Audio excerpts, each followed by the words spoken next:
kami ke Candi Prambanan dimulai dari pukul 7 pagi. Saat itu cuaca masih cukup nyaman, cerah namun tidak terlalu terik. Kami berenam berkumpul di halte Transjogja Malioboro 1. Meskipun masih pagi, kami sempat ketinggalan bus beberapa kali karena menunggu teman yang ngaret.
Rombongan dari mana nih? SMA SMA 3 Jogja.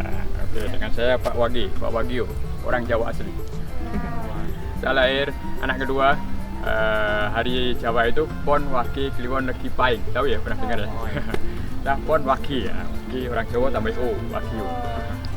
Komplek Candi Prambanan yang lebih terkenal dengan nama Candi Roro Jonggrang. Candi Roro Jonggrang, ya. Jalan. Di sini tuh selalu ramai ya, Pak? Ya, lumayan. Lumayan ramai. Ini termasuk kunjungan utama juga setelah Borobudur. Jadi destinasi wisata di Jogja itu highlightnya adalah Borobudur, Prambanan, dan Keraton. Iya. Ada di pantai-pantai boleh, pantai selatan, pantai selatan. Ini kenapa dinamakan Prambanan? Jadinya karena terletak di desa Prambanan. Kenapa dinamakan Candi Roro Jonggrang? Karena kisah legendanya yang sangat terkenal itu. Kalau desanya di mana, Pak? Desa Prambanan itu? Dulu di sini, dipindahkan ini, dipindahkan. Ini dibuat taman wisata dengan tujuan karena kalau musim ramai itu sebelum Covid, bisa satu hari itu 10.000 orang. Itu baik desa atau weekend gitu? Ya, waktu sebelum enggak pas weekend pas habis lebaran. Itu sampai 15.000 bisa satu hari. Kalau sebelum Covid itu. Nah, Borobudur bisa 20.000 satu hari. Kita bayangin ya. Kalau orang sebanyak itu dalam waktu yang sama, detik yang sama dalam satu komplek. Nah, itu bisa membuat tangga-tangganya aus lebih cepat. Terus dibuat taman biar menyebar di taman wisata. Bar ke arah Candi Lumbung, Bubrah Sewu juga.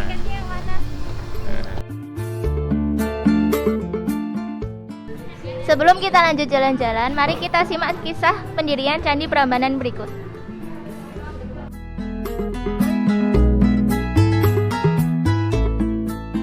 Ada suatu masa di tanah Jawa saat candi-candi terakbar dibangun dan toleransi umat beragama mencapai salah satu wujud terbaiknya.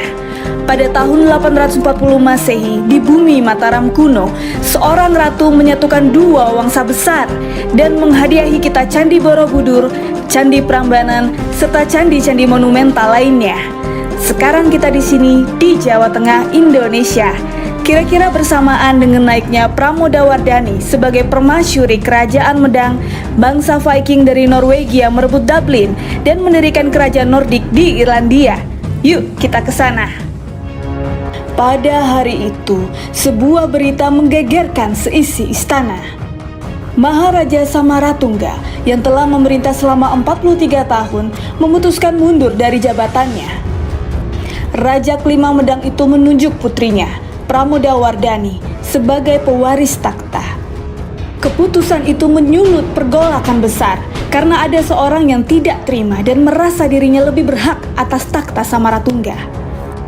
Bala Putradewa, saudara Pramodawardhani, menderapkan pasukan untuk membangun benteng pertahanan di atas bukit, siap melancarkan pemberontakan.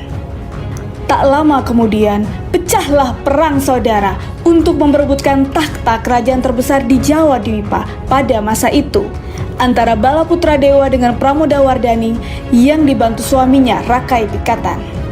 Perang itu berujung dengan kekalahan Balaputra Dewa, dan ia pun menyingkir ke Sumatera untuk menjadi Raja Sriwijaya. Adalah De Kasparis yang mengembangkan teori populer yang kita simak dalam kisah tadi. Menurut analisisnya, Samaragrawira, yakni ayah dari Balaputra Dewa, adalah orang yang sama dengan Samaratungga, ayah dari Pramodawardhani. Sehingga Balaputra Dewa dan Pramodawardhani adalah saudara dan sama-sama berhak menjadi pewaris takhta Medang. Perang saudara dalam kisah tadi didasarkan pada prasasti Wantil yang merekam peperangan antara Rakai Pikatan dengan pemberontak yang bersembunyi di benteng dari timbunan batu. Nah, dalam prasasti tersebut ditemukan istilah Walaputra yang menurut De Kasparis adalah nama lain dari Balaputra Dewa. Diperkirakan juga bahwa di situs Ratu Bokolah perang tersebut berkecamuk. Namun, teori itu dibantah oleh sejarawan Indonesia. Dalam prasasti Kayumbungan, Slamet Mulyana mendapati bahwa Pramodawardhani adalah anak tunggal Samaratungga. Jadi, Samaragrawira bukanlah Samaratungga. Justru lebih pas jika Samaragrawira adalah ayah Samaratungga, yakni Raja keempat Medang yang bergelar Rakai Warak. Bisa jadi putra sulung Samaragrawira adalah Samaratungga, sedangkan Balaputra Dewa putra bungsunya. Jadi, Balaputra Dewa bukan saudara Pramodawardhani, melainkan pamannya. Selain itu, Bukhari juga menemukan sejumlah prasasti di sekitar situs Ratu Boko, tapi bukan atas nama Balaputra Dewa, melainkan Rakai Walaing, yang mengaku sebagai keturunan Sanjaya, pendiri kerajaan Medang. Jadi, musuh yang Rakai Pikatan perangi dalam prasasti Wantil bukanlah Balaputra Dewa, melainkan Rakai Walaing. Istilah Walaputra dalam prasasti tersebut juga tidak menunjuk pada Balaputra Dewa, tetapi pada sang anak bungsu, alias Rakai Kayuwangi, putra bungsu Rakai Pikatan yang sukses menumpas musuh ayahnya. Maka, teori De Kasparis bahwa Balaputra Dewa menyingkir ke Sumatera karena terdesak oleh Rakai Pikatan mungkin keliru. Bisa jadi Balaputra Dewa meninggalkan Jawa karena sejak awal ia memang tidak berhak atas takhta Jawa. Nah, pada masa itu dipercaya Wangsa Sailendra memiliki pengaruh yang kuat atas Pulau Jawa dan Sumatera. Sebagaimana terekam dalam prasasti Ligor tentang Maharaja Wisnu, seorang raja dari Wangsa Sailendra yang dijuluki pembunuh musuh-musuh. Ada yang menduga bahwa pada masa itu telah terjalin aliansi yang erat antara dinasti Sailendra dengan Sriwijaya. Namun, ada juga yang berpandangan bahwa pada masa itu dinasti Sailendra telah berhasil menaklukkan Sriwijaya.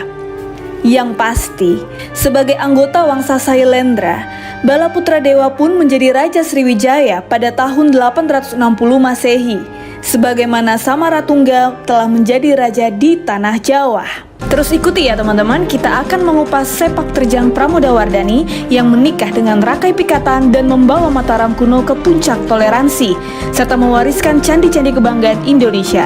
Jangan lupa untuk like, share, and subscribe. Tindakan yang mudah bagi Anda namun sangat mendukung pekerjaan kami mengembangkan kanal yang akan memperkaya perspektif Anda. Terlepas dari teori manakah yang benar seputar relasi di antara Samaratungga, Pramodawardhani, dan Balaputra Dewa, sejarah mencatat dengan tegas bahwa Pramodawardhani, sang putri mahkota, telah dipersunting oleh Rakai Pikatan. Pernikahan inilah yang kemudian menghadirkan perubahan-perubahan besar dalam era Medang di Jawa Tengah yang masih bisa dirasakan hingga hari ini. Uniknya, pasangan ini berasal dari dua dinasti beda agama yang bersaing di Jawa pada masa itu. Pramodawardhani, putri mahkota dari Wangsa Sailendra, adalah penganut Buddha Mahayana. Sedangkan Rakai Pikatan adalah pangeran dari Wangsa Sanjaya yang memeluk Hindu Siwa. Sanjaya sendiri, yakni pendiri kerajaan Medang atau Mataram kuno, adalah cicit Ratu Sima dari Kalingga, yang supremasi hukumnya telah kami bahas dalam episode pertama seri Perempuan Nusantara yang dapat Anda lihat pada link di atas atau di deskripsi. Maka, tidak mengherankan bila perkawinan Pramodawardhani dengan Rakai Pikatan digadang-gadang sebagai momen penyatuan dua wangsa tersebut. Pernikahan pasangan ini juga membawa beberapa implikasi lainnya. Pertama, meski sejatinya Pramodawardhani adalah penerus takhta, ia menyerahkan haknya kepada sang suami. Dan sebagaimana tercatat dalam Prasasti Mantiasi, Rakai Pikatan menjadi raja ke-6 Kerajaan Medang dengan gelar Sri Maharaja Rakai Pikatan Empu Manuku. Sedangkan Pramodawardhani menjadi permasyuri yang mendampingi suaminya dalam memerintah. Kedua, pernikahan Pramodawardhani dan Rakai Pikatan dikaruniai dua putra, yakni Rakai Gurunwangi Dyah Saladu dan Rakai Kayuwangi Dyah Lokapala. Si bungsu Rakai Kayuwangi lalu dinobatkan sebagai raja berikutnya karena jasanya menumpas pemberontak dalam perang di awal video ini. Ketiga, pernikahan Pramodawardhani dan Rakai Pikatan yang berbeda agama semakin menyuburkan toleransi beragama antara pemeluk Hindu dan Buddha pada masa itu. Di awal abad ke-7, agama Buddha lebih dominan di tanah Jawa. Terlihat dari megahnya Candi Borobudur di Magelang yang dibangun pada era Samaratungga dan diresmikan oleh Pramodawardhani pada tahun 824 Masehi. Namun, Pramodawardhani mengizinkan sang suami untuk membangun candi-candi Hindu di wilayah kekuasaan mereka. Salah satu yang terakbar berdasarkan ciri-ciri dalam prasasti Siwarga adalah Candi Prambanan. Rakai Pikatanlah yang mendirikan Candi Siwa, bangunan utama di kompleks Candi Prambanan. Sedangkan candi-candi lainnya dibangun oleh raja-raja sesudahnya. Jadi agak mirip ya dengan Candi Penataran, kompleks candi terbesar di Jawa Timur yang dibangun oleh 5 raja. Untuk bahasan mengenai Candi Penataran dan misteri arca penangkal musibah yang tersembunyi di sana, klik tautan di atas atau cek di deskripsi. Rakai Pikatan pun turut membantu mendirikan candi-candi Buddha, termasuk yang paling terkenal, kompleks Candi Pelausan di dekat Prambanan, tepatnya di perbatasan antara Yogyakarta dan Kabupaten Klaten. Kompleks Candi Pelausan yang dibangun pada tahun 842 Masehi terdiri atas 2 candi, yakni Candi Pelausan Lor dan Candi Pelausan Kidul, dengan gaya arsitektur yang memadukan corak Buddha dan Hindu. Bahkan diduga candi-candi di Pelausan ini didirikan secara gotong royong antara para penganut Buddha dengan para penganut Hindu. Betapa kompak dan damai ya hubungan antara dua pemeluk agama itu di bawah naungan Pramodawardhani, sang ratu Mataram kuno. Namun tentu saja tiada gading yang tak retak, terutama saat kita membahas kerajaan Nusantara dan intrik-intrik politik yang mungkin ikut bermain di dalamnya. Ada sebagian pihak yang curiga bahwa Rakai Pikatan mungkin memiliki agenda tersembunyi saat menikahi Pramodawardhani, bahwa ia sesungguhnya berniat menumpas kekuatan dinasti Sailendra dan memperluas pengaruh Wangsa Sanjaya. Salah satunya dengan memindahkan pusat pemerintahan yang semula di Mataram ke Mamrati di Kedu dekat Temanggung. Ada pula sejarawan yang menganggap Prambanan sengaja dibangunnya untuk menandingi Borobudur, sekaligus sebagai monumen yang merayakan bangkitnya kembali dinasti Sanjaya. Kapan tepatnya Pramodawardhani tutup usia belum diketahui secara pasti. Namun, Prasasti Wantil mencatat bahwa Rakai Pikatan turun takhta dan menjadi Brahmana pada tahun 856 Masehi. Selepas era Pramodawardhani dan Rakai Pikatan, kerajaan Medang diwarnai banyak pemberontakan. Dan 73 tahun setelah Rakai Pikatan turun takhta, era kerajaan Medang di Jawa Tengah pun berakhir ketika Diawawa digantikan sang menantu Empu Sindok yang lantaran amukan dahsyat Gunung Merapi lalu memindah pusat kerajaan Medang ke Jawa Timur. Pemindahan kekuasaan politik ini juga turut diabadikan secara simbolis dalam kisah pemindahan Gunung Mahameru pada kitab Tantu Pagelaran, yang Anda dapat simak pada tautan di atas atau link di deskripsi.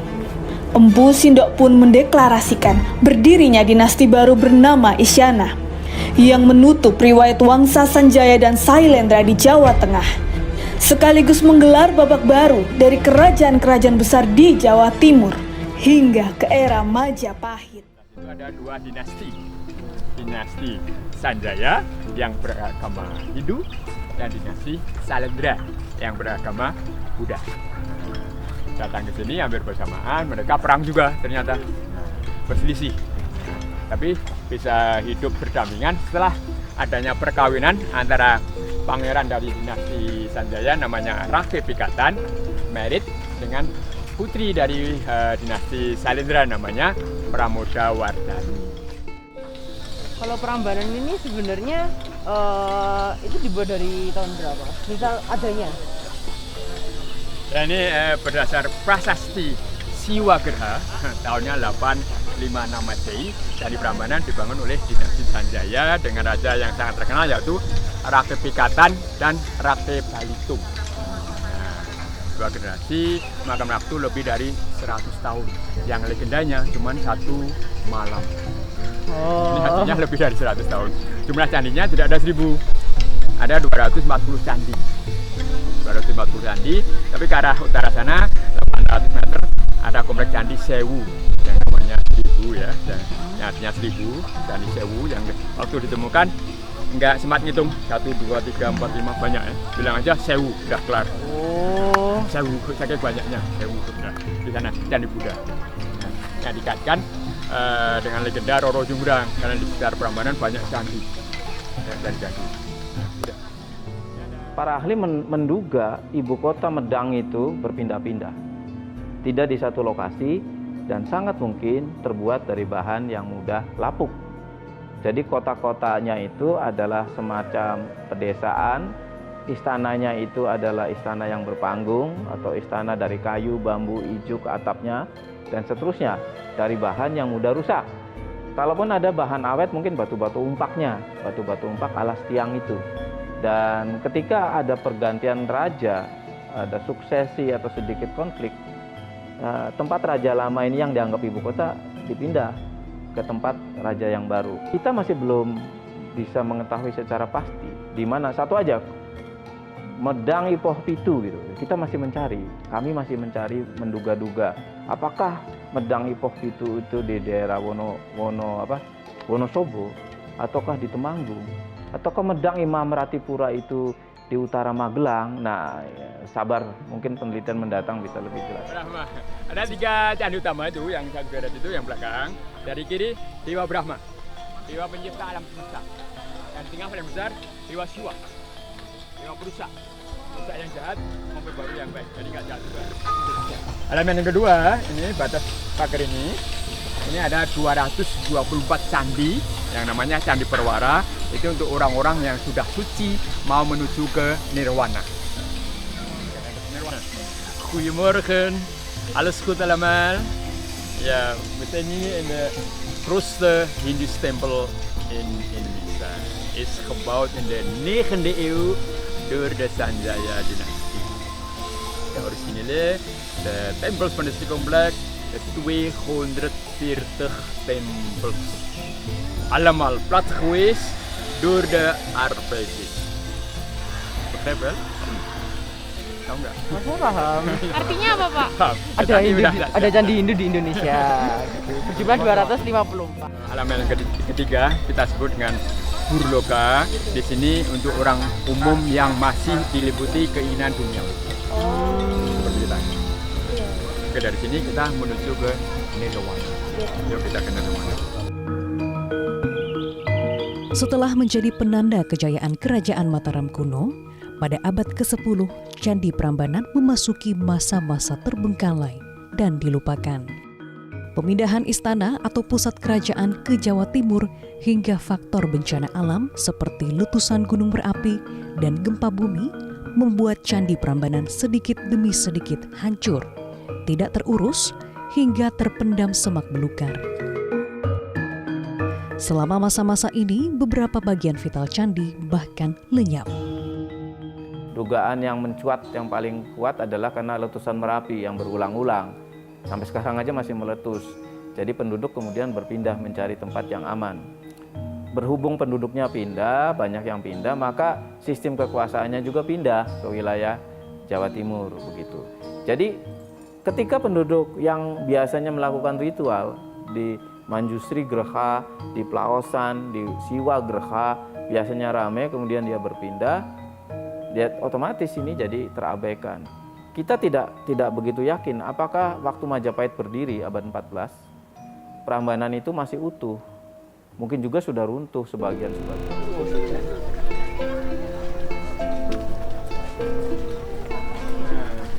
Tadi yang gempa 2006 tadi siapa? Yang gempa 2006 ini. Ini gempa 2006. Setelah selesai seperti itu, ini yang jadi siwa retak-retak. Terus ada batu-batu yang jatuh. Jadi enggak roboh semuanya ya. Ini udah dikembalikan lagi. Tinggal satu Ratna yang enggak dikembalikan waktu 2006. Presiden kita masih SBY. Waktu SBY kemari, ini lihat satu Ratna namanya, kalau Candi Buddha namanya stupa. Ini sengaja nggak dinaikkan, ini dimonumenkan. Sekarang dipager, terus ada tulisan monumen gempa tahun 2006. Bisa kita lihat di atas nih. Oh, di atas? Di atas ada, Oh, di ada? halaman di atas ya. Masih belum bergerak. Masih murni. Masih murni. Ukuran candi, jumlah candi. Oh, ternyata ada ini ya, Pak? Ini ada patung-patungnya, ini ada di dalam sana. Di dalam sana, ini 240 candi pernah hancur total tadi yang abad ke-16 sampai tahun 1814. Hanya puing-puing saja. Kemudian dibersihkan, ini kondisi candi Siwa sebelum direnovasi, hanya kakinya yang masih. Kemudian direnovasi dari dalam tanah, dari fondasi, makan waktu 16 tahun tadi. Ya, candi Siwa, candi Brahma yang 10 tahun tadi, candi Wisnu yang 9 tahun. Jadi Kamulale, tempel ke kening, ulang belajar yang rajin. Ntar mandi. Orang yang ketiga. Orang yang keempat, ya ini istri Dewa Siwa, namanya Dewi Durga. Durga Mahisa Suramardini, namanya panjang. Ini ada sejarahnya juga, ada ceritanya juga. Ini satu-satunya patung wanita yang ada di Kompleks Candi Prambanan. Yang menurut legendanya yang bernama Roro Jonggrangnya ini. Ini Roro Jonggrangnya. Ini aslinya adalah istrinya Dewa Siwa.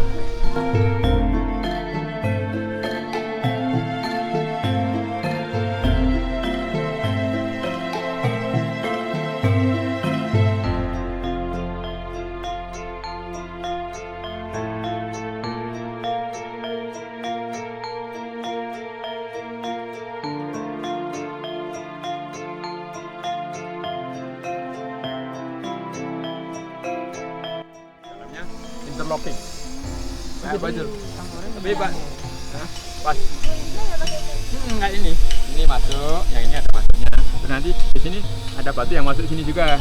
Ukuran jadi harus seleksi ini berapa senti harus blok. Oh, kayak gitu. Nggak pakai semen. Nggak pakai semen. Tapi nanti kuat nggak? Tapi sekarang udah pakai semen. Oh. Kalau yang dulu nggak pakai semen seperti ini. Oh, ini apa ini, Pak? Ya interlocking aja, saling Oh, benar-benar cuma di... cara ngangkat batunya gimana? Itu. Nah, sekarang ada dengan tangan. Coba ini, angkat. Prambanan yang kita lihat itu adalah hasil dari pemugaran.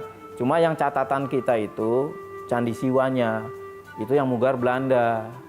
Belanda memugarnya pakai semen yang sangat kokoh sehingga bersifat masif dan kontak.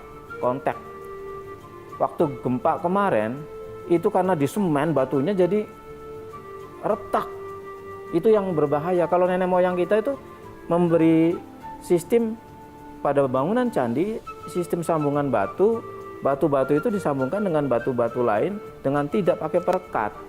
Jadi kalau ada getaran gempa, dia bergoncang, tapi tidak akan retak bangunan itu, tidak akan sampai runtuh total. Tandanya timah hitam ini, dan nggak boleh buat ukiran di batu baru, karena akan mengurangi nilai sejarahnya. Nah, ini batu baru, ini batu baru, ini batu baru, ini batu baru. Apa tandanya? Ini timah hitam. Ini sebagai tanda batu baru aja. Dan nggak boleh buat ukiran baru, karena akan mengurangi nilai sejarahnya. Ya, ini yang asli. Terus ini Baru. Itu kan baru. Baru. Oh, Ini baru juga. Ini baru. Dalam makam Hindu itu setiap pintu masuk, setiap sudutnya tempat yang keramat, jadi harus ada penjaganya.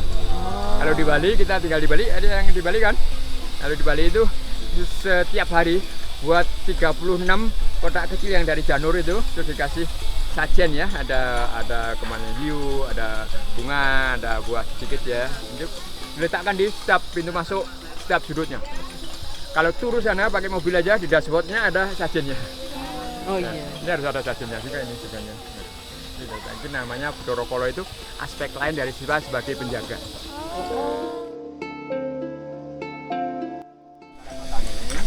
Ya, masing-masing pintu masuk ada candi kelir sebagai tirai, sebagai korden. Sebelum memasuki tempat yang paling suci harus lewat tirai. Dan ini untuk tempat meletakkan sajen. Dari sebelahnya ada lubangnya. Ini untuk meletakkan sajen penjaga pintu masuk. Ini ada 4 candi kelir di 4 pintu masuk. Ya, dari 4 arah mata angin. Ini dari timur kita sekarang. Terus di sudutnya ada candi sudut juga, kecil, candi patok. Kecil itu buat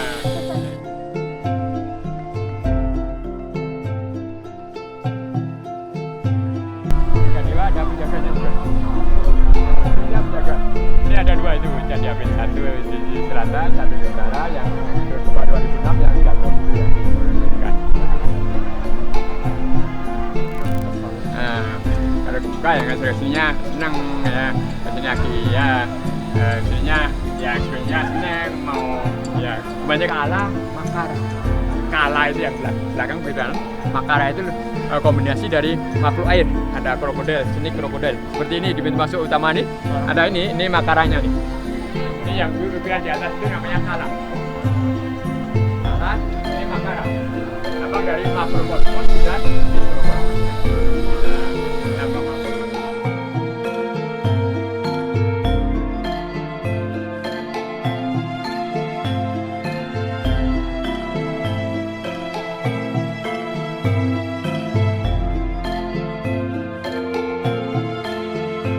tadi berapa ukurannya? 110 kali 110. Iya, 110. 110 kali 110. Kalau kita tarik line diagonal, titik pusatnya ini ada di sini. Ini titik pusatnya, seluruh halamannya di sini. Ini tempat yang paling suci dari seluruh komplek. Ini.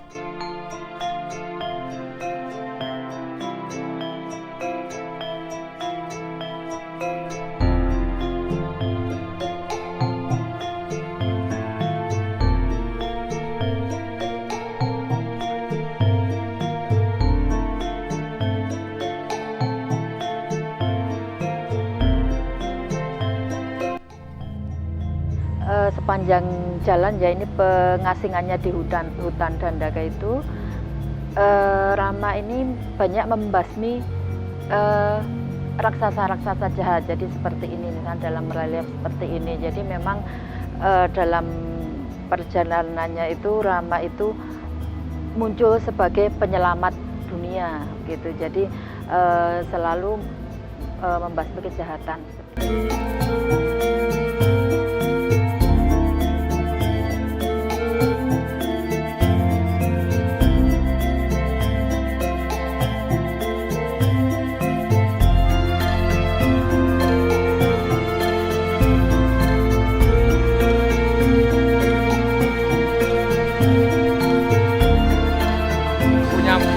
Magic power kayak Superman. Dalam Putra dari sana mulanya di kompetisi. Raja Janaka mengadakan kompetisi dengan menarik busur pusaka Raja Janaka. Siapa yang bisa menarik busur pusaka Raja Janaka, dia akan mendapat hadiah putrinya, jadi Dewi Sita. Jadi waktu nari kan ikut saya kembaran. Bohongan ya kamu.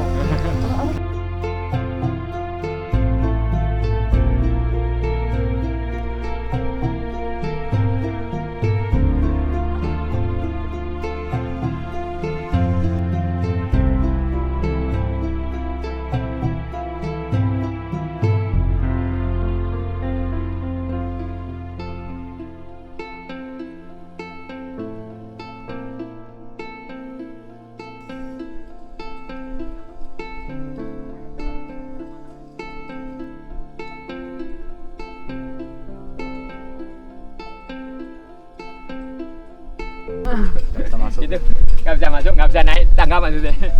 Itu ini ada pintu masuk utama dari sana ya, dari timur. Ini kaki candinya seperti ini.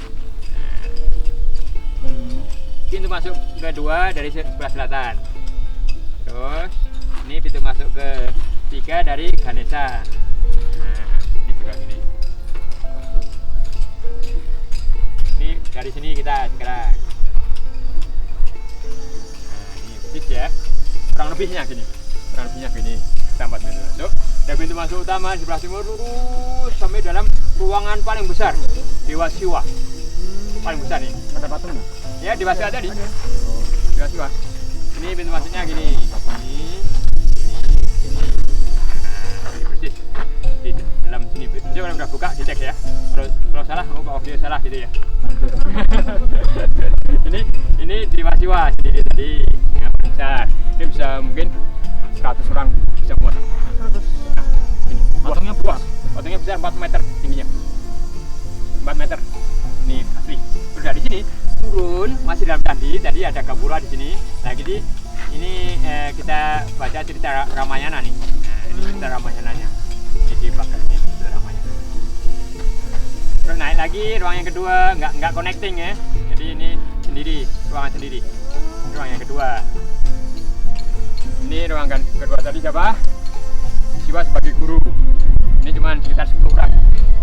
10 orang. Semua.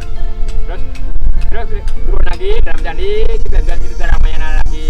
Terus naik dari belakang Ganesha. Nah, ini Ganesha. Ruang Ganesha. Turun lagi cerita Ramayana lagi. Baru dari sini, ini Roro Subrangnya atau istri Siwa-Siwanya. Nah, seperti ini di dalamnya. Terus cerita Ramayana lagi dari sini sampai turun lagi di pintu masuk utama lagi, kelanjutan di Candi Brahma. Nah, kurang lebih gini dalamnya, dalam di ruangannya. Jadi nggak connecting. Kenapa ada candi Hindu dan candi Buddha di berdampingan? Ini bisa membawa kita kepada asumsi bagaimana kehidupan beragama pada waktu itu sangat baik, berjalan dengan baik. Dan sebetulnya untuk contoh yang paling gampang memang Prambanan. Prambanan yang berdekatan dengan Candi Sewu, kemudian di sana ada Candi Lumbung dan Bubrah dan seterusnya. Ini kan sangat dekat. Begitu juga untuk Candi Plausan. Ini candi-candi yang sangat monumental. Tentu saja makna yang sangat kuat tampil adalah keagamaan ya. Nah, berhubung lokasinya dekat-dekat dengan candi-candi Buddha Mahayana, tentunya keagamaan yang bertoleransi di situ. Dan dari kata Amban, ketenangan. Jadi dulu di masa silam, walaupun banyak peziarah datang dan pergi, tapi tetap yang ditampilkan adalah ketenangan itu, kesunyian. Mengapa? Karena lokasi itu bukan lokasi sembarangan untuk wisata. Wisata masa lalu juga dilakukan gitu, bukan itu, tetapi adalah ziarah. Jadi masuk ke suatu kompleks percandian, apakah itu Prambanan, apakah itu Sewu, apakah itu Lumbung, Plausan Lor dan sebagainya, tetap dalam konteks pengabdian pada dewa. Besok balik lagi sini, aduh kalau udah buka. Semoga bisa. Amin. Oke, sukses semuanya. Ya, sukses semuanya, lancar belajarnya. Ya, semangat. Harus terima. Orang lain bisa, saya harus bisa. Saya punya prinsip gitu. Waktu belajar Belanda juga gitu. Orang lain bisa, kenapa saya tidak? Waktu belajar Korea juga gitu. Aku malah ada yo. Ya, mana nggak bisa Korea. Gimana katanya? Aku mal. Nunggu. Aku mal ada ya? Ada? Malah? Ayo. Arigato. Jepang ya, arigato. Kamsahamnida.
Habis pulaan gitu. Kita jadi